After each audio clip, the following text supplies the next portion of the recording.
Hi everyone, it's Chef Rose here. It's part two of apple pie, and today we're going to make the filling. And if you read your lecture notes, there are three different ways to cook a fruit filling. Today we're going to do the cooked fruit method, where basically we are pre-cooking the apples in with all the ingredients, sugar, starch, cinnamon, so that the apples will shrink as they bake. And so if we do the shrinkage before we put into the pie crust, they won't shrink anymore once they're in the crust. And please review the lecture notes about that and look at pictures of apples that haven't been pre-cooked in a pie. But I'm also going to show you the old-fashioned method as well, using some frozen peaches that I thawed, and just to show you the difference between the two and how they're different. So in terms of apples, we're going to start with 2 pounds of apples, and I like to use a variety. So I'm using Sugar Bee, which are one of my new favorites. They're not as sweet as a Honeycrisp, but they got a firm flesh and they got a sweetness to them, as well as Granny Smith, which of course are very tart. So it's nice to do a combination of apples. You get a whole nice flavor with a little tart and a little sweetness in the pie. So 2 pounds, which in this case was about 5 apples. So I'm using 2 Sugar Bee and 3 Honeycrisp. And as you can see, I basically have peeled, cored them, and then sliced them. And I'm going to show you how I do it. I like my slices to be like bite size, very thin, maybe a ½ inch at the most. I like how they stack up in a pie, and they're easier to eat than big wedges. So I'm going to go ahead and show you how I do that with the Honeycrisp. I'm sorry, one of the Sugar Bees. So once I've peeled it, and so when you look at the recipe, it says apples peeled, cored, 2 pounds. So that means that you weigh them after you peel and core them. So it's very important that you look at that, and that's a very important distinction. If it just said 2 pounds of apples, and then you peel and core it, obviously you're going to get less than that. So it ends up these apples weigh out about 2 pounds, 5 ounces. And then once I take the peel and core out, they come around about 2 pounds. So I'm gonna slice it in half. I love serrated knives for cutting fruit because they grip that skin really nice versus a straight blade paring knife. Cut it into quarters like that, of course, flat side down. So now you got quarters. I lift it up and I just take out the seed,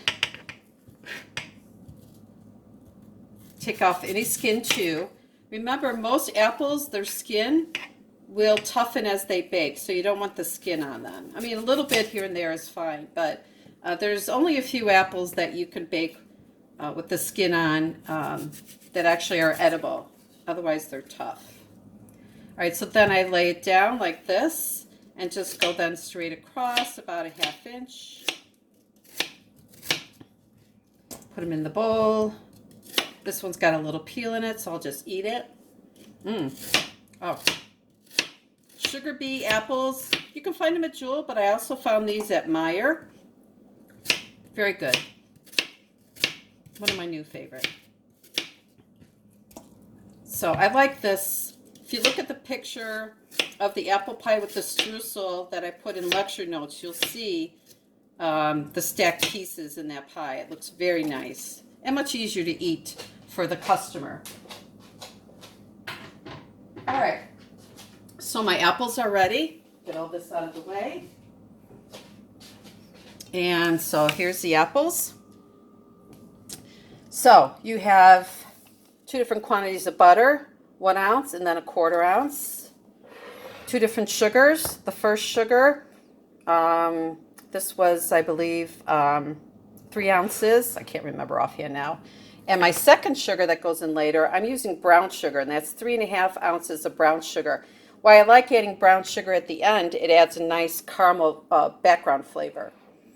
Here's my cornstarch, 0.75 ounces.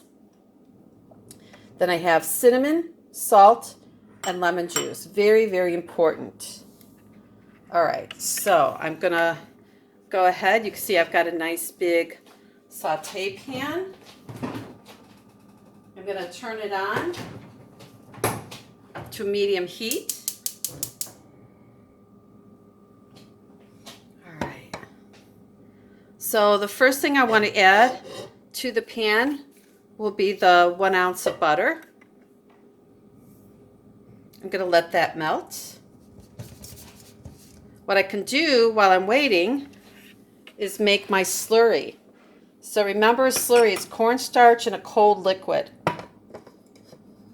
And I'm going to pour the cold water, 2 ounces, right into the cornstarch and stir that up.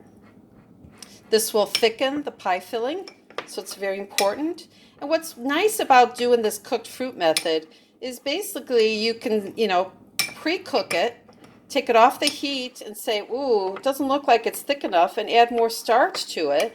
Or taste it. Maybe it needs more sugar, or maybe you want another spice or more cinnamon. So that's what's kind of nice about doing this method is you can kind of play with the filling, get it exactly how you want before you put it into the crust. All right, so there's my slurry all ready to go.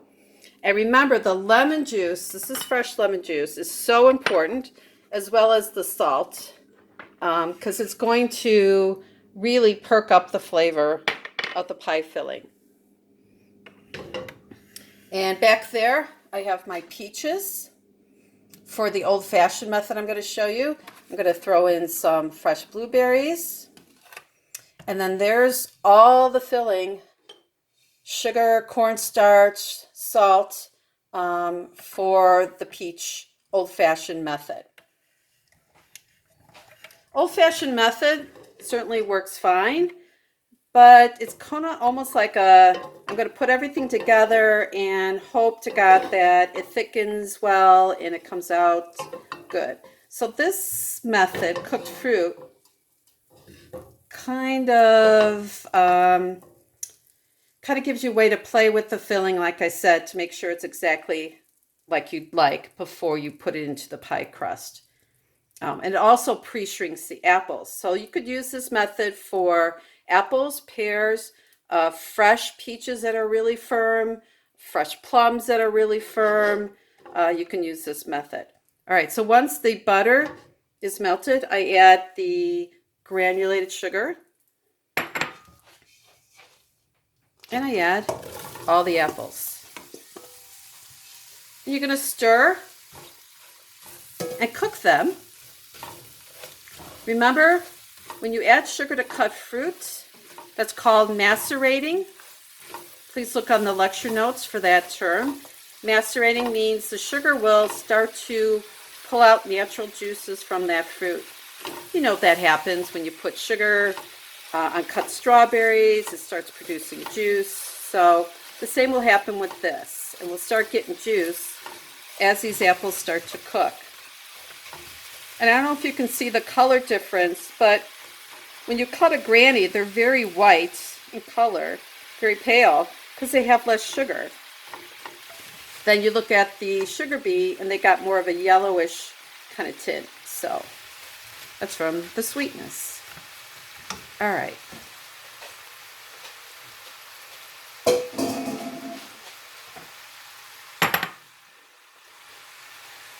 So I'm going to stir and cook until you actually start to see them and feel them soften.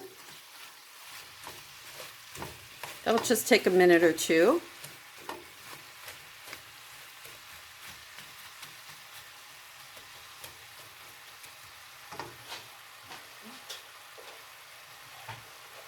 So while that's happening, I want to show you how easy it is to do an old-fashioned method with these peaches. All right, so here's those peaches. You can see there's a lot of juice, so I want to make sure I have plenty enough starch. So this is a recipe in your book from old-fashioned apple pie filling. I'm just kind of modifying for the peaches. Whereas the cooked fruit one, the recipe is fresh apple pie filling. So I'm going to throw in some blueberries. I'm not going to even measure, just going to put a nice amount. Blueberries are so good for you. Actually, I did not like blueberries as a kid growing up. I didn't start eating them actually till almost 40. So late in life, late in life. So all I'm going to do is put in my sugar, cornstarch, salt, as well as definitely some lemon juice, which is going to keep beautiful color to the peaches and perk up the flavor. That's all I need. A little bit of juice. And that would be an old-fashioned filling. That's how simple. And it is simple. But, you know, I don't know how it's going to come out. Hopefully that's enough starch.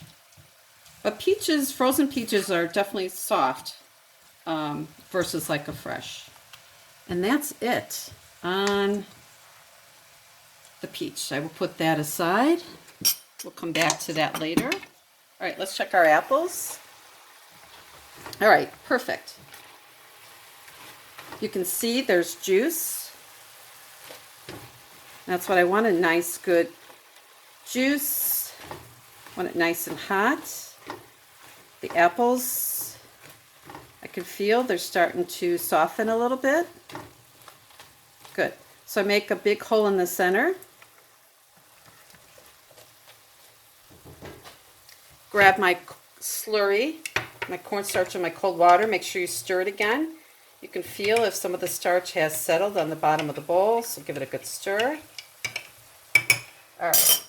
And then I'm going to pour it in. And I want to stir, stir, stir. Constantly stir. And it's going to thicken very quickly. Keep stirring. All right. Keep stirring. You want to make sure the starch thickens well. We'll coat all the apples. Keep going. So don't want to go too far in this step. Then once the pies go into the crust, if you bake it, it might turn kind of mushy. But grannies are nice because they're so firm, so it would take a lot to make them mushy. All right, wow, beautiful. The starch is nice and thick.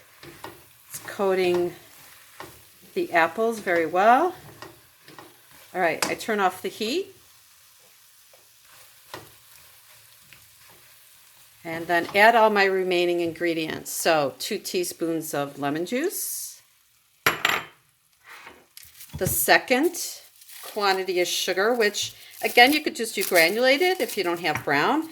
But the brown adds a nice color and caramel flavor. Brown sugar. Cinnamon. Salt, which is very important. And then a little more butter, about 1/4 ounce. And stir all that together. So in the background you can see I have a 1/4 sheet pan laying there because I do not want to put this warm filling into a cold pie shell. Ooh, that's a big no-no. No, don't do that. So I want to let this filling cool a little bit before we fill the pie. So in part 3, I'm going to show you how to make the streusel for the top of the pie.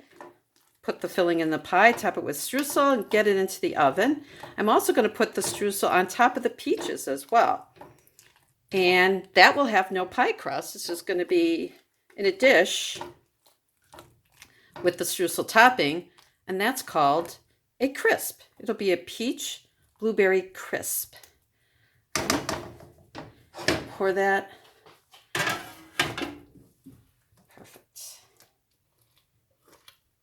Probably give it a good 20 minutes, 30 minutes to cool before we assemble the pie. And of course, I would want to taste it. I'd have you taste it at this point as well to make sure the flavor's nice and so you can see the texture of the apples. But of course, you can't be here, but I will do that for you. So, all right, see you for part 3. Bye for now.